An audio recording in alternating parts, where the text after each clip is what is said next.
Well, good evening guys, this is Ronmac 95 with another modelling video for beginners.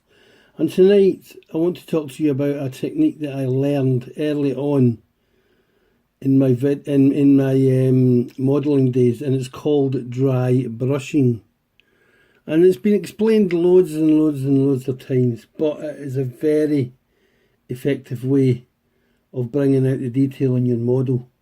So what I'm going to do is I'm going to show you a little bit of dry brushing that I've done earlier on these parts of the Tiger tank that I'm building at the minute, the Dragon 135 Early Tiger. This is the body over here, which is in bits at the minute, and I've just painted it black for some reason. Don't know why, but anyway, enough of that. So I've got some Humbrol acrylic paint. Any paint will do really, but some people have a bit of a negative attitude towards Humbrol and their paints. But I find them okay. I don't have a problem. I wouldn't actually spray them, but to use them with your paintbrush is fine.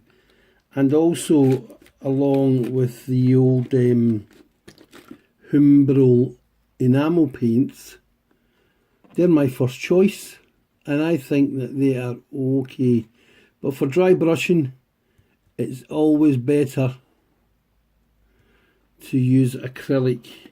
I think it's because it dries a lot better and it's water based. So what you do is you give a good shake.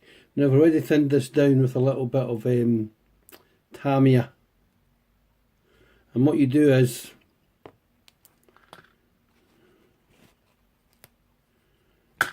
you get an old tissue and you dab your brush in this is Humbrol 53 aluminium, I think that's right, and then you take most of it off until it's nearly all gone, but not quite, just until you see a little dust line. And once that's happened, you take your model parts and you start to just gently brush. Now I've already painted this black. I used this is the black that I used, Mr. Hobby. I really like these Mr. Hobby paints because basically they're water based and you can use water to mix them, and that's a good thing.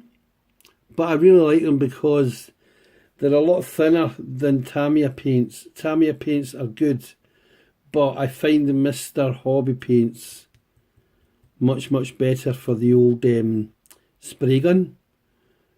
And so what you do is, as I said, diversing a little bit there, my apologies, is just gently back and forward along the parts that you want. And you can see, I don't know if you can see the difference there, this one hasn't been done.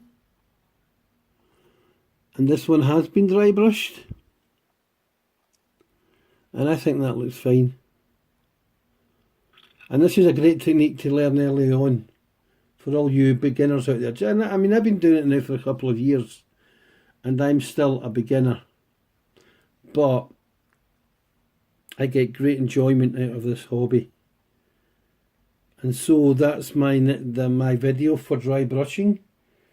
And stay tuned to the channel and let me know your thoughts on the channel and how you think the channel's progressing, whether I can improve on it. At the minute I'm using my Samsung Galaxy S7 as a camera, but I'm hoping to buy some more lights, and I know that it was Perfect Peter I think it was, who told me that lighting is the most important thing when you're filming. So my room is pretty dark, it only has one very small window in it, and so I have to have the light on, so I'm going to buy some decent lighting. And please let me know what you think. As I said, I'm going to show you this Tiger tank, which is my next model, when it's completely finished. So it's ready for the next coat of paint.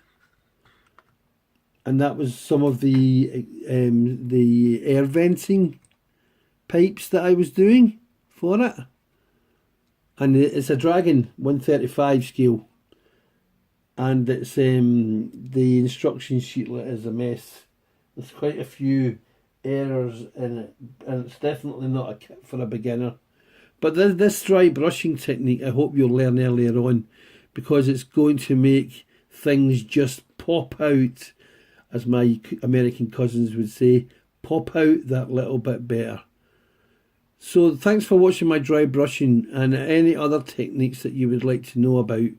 I might do a wet palette one, which is something that I learned earlier on today. So stay tuned for that. And so this is Ronmac 95 signing off. And as always, wishing you all happy modelling.